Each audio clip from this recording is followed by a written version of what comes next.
Good morning, students. Doctor Swati Sharma from government college Jaipur. बच्चों, इस video में हम metal ligand bonding in transition metal complexes chapter जो हम पढ़ रहे हैं, इसमें क्रिस्टल फील्ड स्टेबलाइजेशन एनर्जी के यूजेस पढ़ेंगे। बच्चों, संक्रमण धातु संकुलों में धातु लिगेंड बंधन में हम अब तक पढ़ चुके हैं कि वैलेंस बॉन्ड थ्योरी फेल हुई, उसकी फेल नहीं एक्चुअली 20-30 साल वैलेंस बॉन्ड थ्योरी को ही उपयोग में लिया जाता रहा, उसका एक छत्र राज रहा इन बंधनों को एक्सप्लेन करने में। पर 20-30 साल बाद जब कुछ सीमाएं सामने आई वैलेंस बॉन्ड थ्योरी की, तब उसके साथ साथ ही डेवलप हुई क्रिस्टल फील्ड थ्योरी का प्रचलन बढ़ा। क्रिस्टल फील्ड थ्योरी में हमने फिर ये पढ़ा कि किस प्रकार क्रिस्टल फील्ड थ्योरी के अकॉर्डिंग हम मेटल आयंस और लिगेंड्स की अंतःक्रियाओं के फलस्वरूप उत्पन्न डी ऑर्बिटल्स, धातु आयनों के डी ऑर्बिटल्स का विपाटन होता है। क्रिस्टल फील्ड स्प्लिटिंग पढ़ी। उसके बाद हमने स्प्लिट डी ऑर्बिटल्स में इलेक्ट्रॉन्स का डिस्ट्रीब्यूशन पढ़ा टेट्राहेड्रल और ऑक्टाहेड्रल कॉम्प्लेक्सेस में।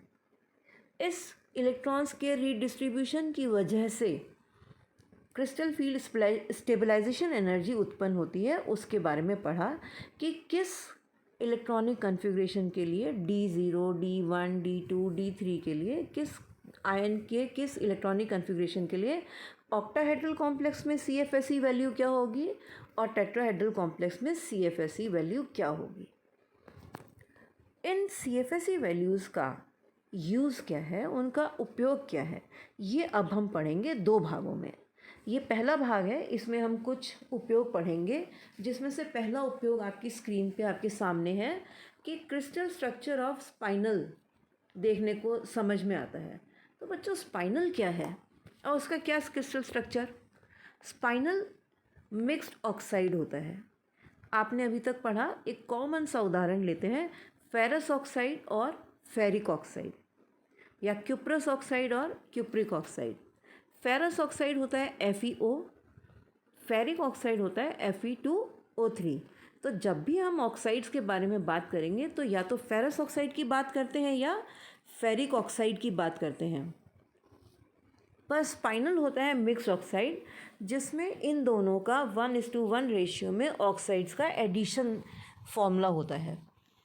यानी FeO और Fe2O3 को अगर हम ऐड करें तो ये बनेगा Fe3O4, फेरस फेरिक ऑक्साइड। इसको स्पाइनल कहते हैं।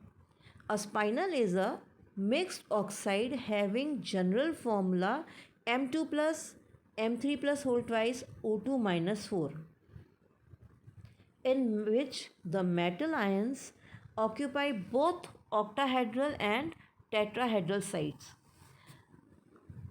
ऑक्यूपाइंग ऑक्टाहेड्रल और टेट्राहेड्रल साइट्स, यानी टेट्राहेड्रल और ऑक्टाहेड्रल साइट्स को ऑक्यूपाई करना, उसमें होने का मतलब है कि ऑक्टाहेड्रल कॉम्प्लेक्सेस बनते हैं और टेट्राहेड्रल कॉम्प्लेक्सेस बनते हैं। लिगेंड्स जब ऑक्टाहेड्रल ज्योमेट्री के हिसाब से किसी मेटल आयन को अप्रोच करते हैं, उनके निकट आते हैं, तो जो मेटल आयन की पोजीशन बनती है उसको ऑक्टाहेड्रल साइट कहा जाता है। यानी मेटल आयन ऑक्टाहेड्रल कॉम्प्लेक्स बना रहा है।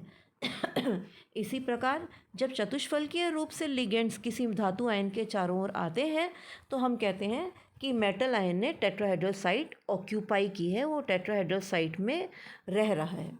स्पाइनल्स में इन दोनों तरह की साइट्स होती हैं और कुछ आयन जो है वो ऑक्टाहेड्रल कॉम्प्लेक्सेस बना रहे होते हैं, यानी ऑक्टाहेड्रल साइट्स ऑक्यूपाई कर रहे होते हैं, और कुछ धातु आयन टेट्राहेड्रल कॉम्प्लेक्सेस बना रहे होते हैं, यानी टेट्राहेड्रल साइट्स को ऑक्यूपाई कर रहे होते हैं। बच्चों, ये स्पाइनल्स भी जो हैं वो दो तरह के होते हैं, normal and inverse.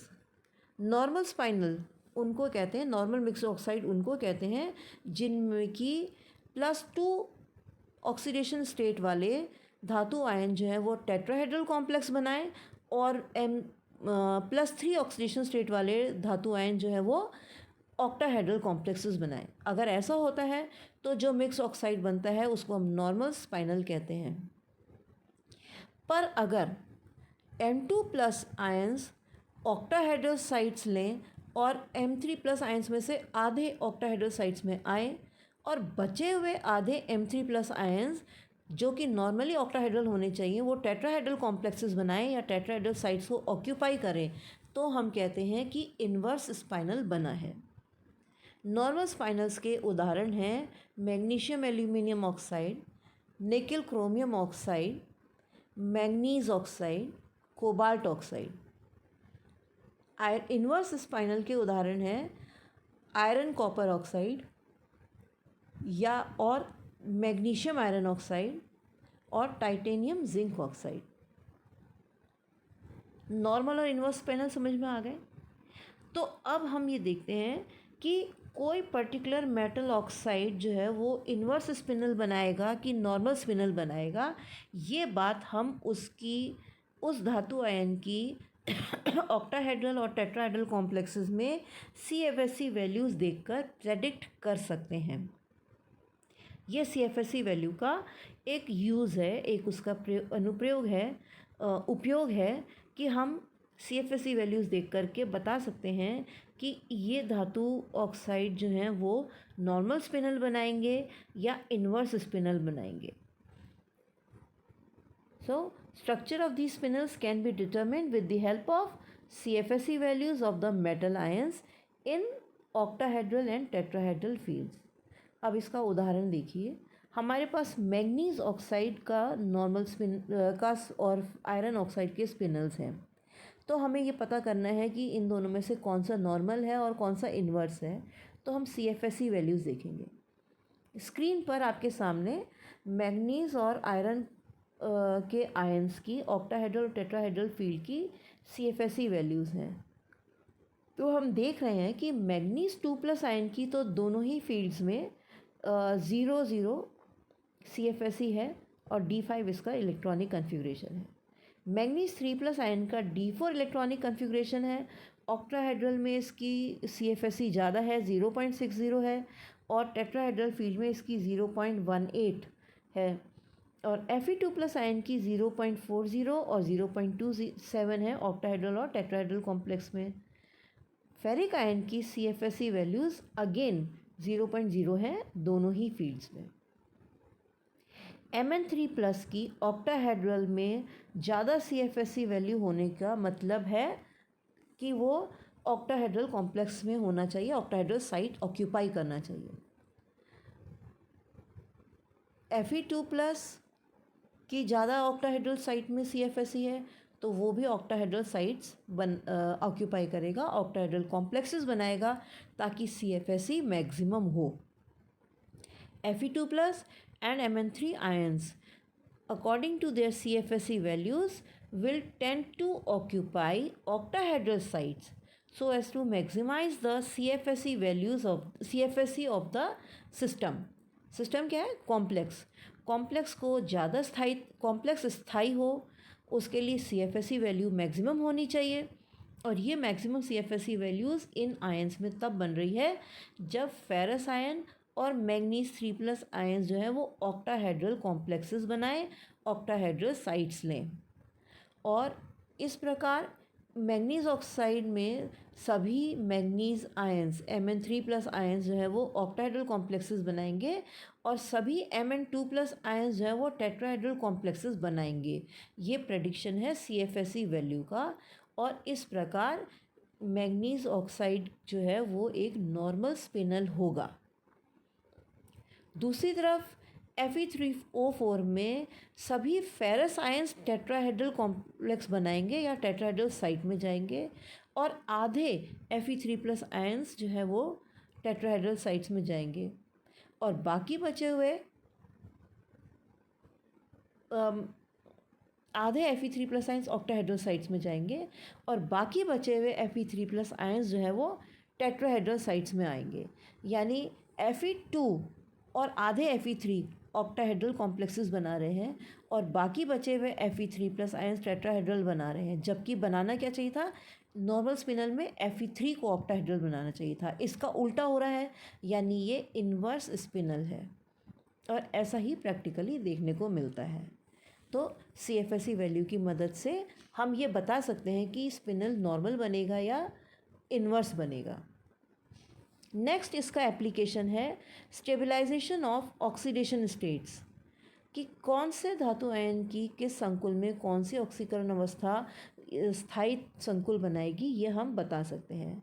With the help of CFSE we can determine which oxidation state of a metal will be stabilized when coordinated with certain ligand।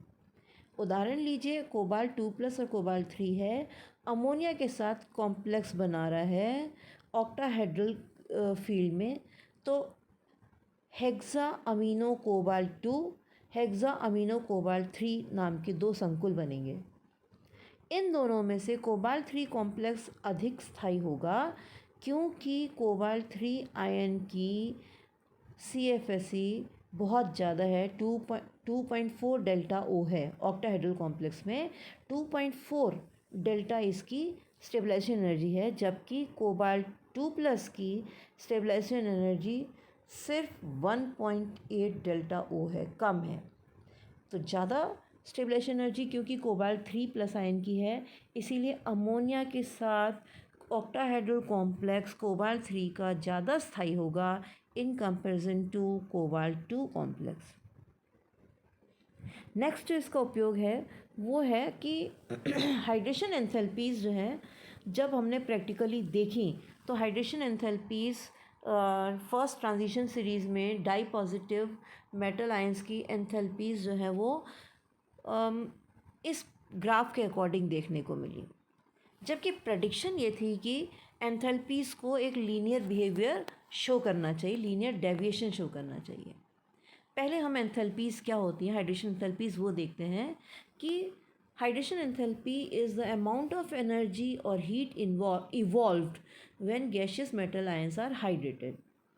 Mn2+ gaseous state में 6H2O से जब रिएक्ट करता है, इंटरेक्ट करता है, तो hexa एक्वो metal N+ ion मिलता है और साथ में कुछ एंथैल्पी इवॉल्व होती है, उसको हम हाइड्रेशन एंथैल्पी या एनर्जी कहते हैं। First series of transition metal ions जब हम लेफ़्ट से राइट बढ़ते हैं, तो क्योंकि उनका प्रभावी नाभिकीय आवेश, अगर हम एक ही आयन लें, जैसे हमने मेटल 2+ आयन लिया, एक ऑक्सीकरण अवस्था ली फर्स्ट ट्रांजिशन सीरीज़ की, मेटल 2+ आयन लिया और लेफ़्ट से राइट गए, यानी स्कैंडियम, टिटेनियम, वैनेडियम होते हुए हम जिंक तक गए, 2+ आयन तक। तो क्योंकि प्रभावी नाभिकीय आवेश बढ़ रहा है, इसीलिए इनकी एंथैल्पीज़ भी बढ़ेंगी, ऐसा हम प्रेडिक्ट कर सकते हैं। पर हम अगर यही प्रेडिक्शन CFSE की मदद से करें, तो हम देखेंगे कि CFSE D0, D5 और D10 कन्फिग्रेशन वाले आयंस के लिए तो ज़ीरो है, और ये मैक्सिमम है D3 और D8 आयंस वाले कन्फिग्रेशन वाले आयंस के लिए। तो उसी हिसाब से उनकी स्टेबलाइजेशन एनर्जी के हिसाब से जब पानी के साथ ऑक्टाहेड्रल कॉम्प्लेक्स बनेगा, तो D0, D5, D10 कॉन्फ़िगरेशन वाले मेटल आयंस के ऑक्टाहेड्रल एक्वा कॉम्प्लेक्सेस जो हैं, उनकी स्टेबिलिटी मिनिमम होगी, एंथैल्पी, हाइड्रेशन एंथैल्पी मिनिमम होगी, और D3, D8 कॉन्फ़िगरेशन वाले आयंस के हाइड्रेटेड कॉम्प्लेक्सेस जो हैं, ऑक्टाहेड्रल कॉम्प्लेक्सेस, मैक्सिमम स्टेबल होंगे और उनकी एंथैल्पीज़ भी मैक्सिमम होंगी। और यही ट्रेंड हमें देखने को मिला है कि हाइड्रेशन एनर्जीज़ जो है वो बाएं से दाएं जाने पर, लेफ़्ट से राइट जाने पर लगातार बढ़ती नहीं है, बल्कि वो एक according to CFSE trend follow करती हैं कि D0, D5, D10 कन्फिग्रेशन वाले आयंस के लिए हाइड्रेशन एंथैल्पी 0 है, मिनिमम है, और D3, D8 के लिए मैक्सिमम है, जैसा कि इस ग्राफ में देखा जा सकता है। आज इस लेक्चर के लिए इतना ही, बाकी हम पार्ट 2 में एप्लीकेशंस पढ़ेंगे। Thank you.